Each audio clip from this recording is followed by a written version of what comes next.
ಸಿದ್ಧಿವಿನಾಯಕ ದೇವಸ್ಥಾನದ ದೇವರಿಗೆ ವಂದಿಸುತ್ತಾ ವೇದಿಕೆಯಲ್ಲಿ ಉಪಸ್ಥಿತರಿರುವಂತಹ ನಮ್ಮ ಮನಿಜ ಸ್ವಾಮೀಜಿಯವರಿಗೂ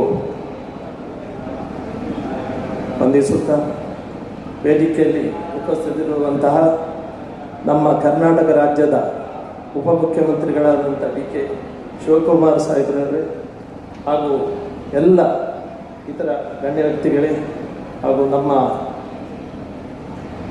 ಮಾಜಿ ಸಂಸದರಾದಂಥ ನಳಿನ್ ಕುಮಾರ್ ಕಟೀಲ್ರವರೇ ಮತ್ತು ಎಲ್ಲ ಗಣ್ಯ ವ್ಯಕ್ತಿಗಳು, ಈ ದಿವಸ ಈ ಒಂದು ಕಾರ್ಯಕ್ರಮ ಮಧೂರಿನಲ್ಲಿ ಅಷ್ಟಬಂಧ ಬ್ರಹ್ಮಕಲಶ ಆಗ್ತದೆ ಅಂತೇಳಿ ಹೇಳುವಂಥದ್ದು ನಮಗೆ ಮೊದಲೇ ತಿಳಿದಿತ್ತು. ಈ ಒಂದು ಕಾರ್ಯಕ್ರಮ ಆಗಬೇಕು ಅಂತೇಳಿ ಹೇಳುವಂಥದ್ದು ಬಹಳಷ್ಟು ವರ್ಷದಿಂದ ಇದು ಬಾಕಿ ಇದ್ದಂಥ ಒಂದು ಕಾರ್ಯಕ್ರಮ. ನನ್ನ ಹತ್ರ ಸುಮಾರು 12-13 ವರ್ಷಕ್ಕೆ ಹಿಂದೆಯೇ ಇವರ ಒಂದು ಪ್ರಮುಖರ ಒಂದು ಗುಂಪು ಬಂದು ಇಂಥ ಕಾರ್ಯಕ್ರಮ ನಾವು ಮಾಡ್ತೇವೆ, ಅದಕ್ಕೆಲ್ಲರದ್ದು ಸಹಕಾರ ಕೊಡಬೇಕು ಅಂತೇಳಿ ಕೇಳಿದ್ರು. ಆವಾಗ ನಾವು ಕೊಟ್ಟಿದ್ದೆವು. ನಾನು 13 ವರ್ಷದಿಂದ ಕಾಯ್ತಾ ಇದ್ದೇನೆ, ಈ ಒಂದು ಕಾರ್ಯಕ್ರಮ ಇಲ್ಲಿ ನಮ್ಮಲ್ಲಿ ಯಾವಾಗ ಆಗ್ತದೆ ಈ ಮಧೂರಿನಲ್ಲಿ ಅಂತೇಳಿ. ಇದಕ್ಕಿಂತ ಮೊದಲು ಅಥವಾ 12 ವರ್ಷಕ್ಕೆ ಹಿಂದೆ ಸಹ ಒಂದು ಸಭಾ ಕಾರ್ಯಕ್ರಮಕ್ಕೇನು ಬಂದಿದ್ದೇನೆ.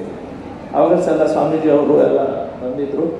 ಈ ಒಂದು ದೇವಸ್ಥಾನದ ಅಭಿವೃದ್ಧಿಯನ್ನು ನಾವು ಮಾಡ್ತಾ ಇದ್ದೇವೆ, ಅದಕ್ಕೆಲ್ಲರ ಸಹಕಾರ ಬೇಕಾಗ್ತದೆ ಅಂತೇಳಿ ಹೇಳುವಂಥದ್ದು ಅವರು ನಮಗೆ ತಿಳಿಸಿದರು. ನಮ್ಮ ತಂದೆಯವರ ಸಮಯದಲ್ಲಿ ಅವರು ವಿದ್ಯಾಕ್ಷೇತ್ರದಲ್ಲಿ ಬಹಳಷ್ಟು ವಿದ್ಯಾಲಯಗಳನ್ನು ಸುಳ್ಯದಲ್ಲಿ ಮಾಡಿದ್ದಾರೆ. ಸುಳ್ಯ ಒಂದು ಭಾಳ ಹಿಂದುಳಿದ ಪ್ರದೇಶ ಹಾಗೂ ರಿಸರ್ವ್ ಕಾನ್ಸ್ಟಿಟ್ಯೂನ್ಸಿಯಲ್ಲಿ ಇದ್ದು ಅಲ್ಲಿ ಯಾವುದೇ ರೀತಿಯ ವಿದ್ಯಾಲಯಗಳು ನಮ್ಮ ಆ ಭಾಗದ ಜನತೆಗೆ ಹಾಗೂ ಈ ಭಾಗದವರಿಗೂ ಸಹ ಅಲ್ಲಿ ಕೊಡುವಂಥ ಒಂದು ವ್ಯವಸ್ಥೆ ಇರಲಿಲ್ಲ.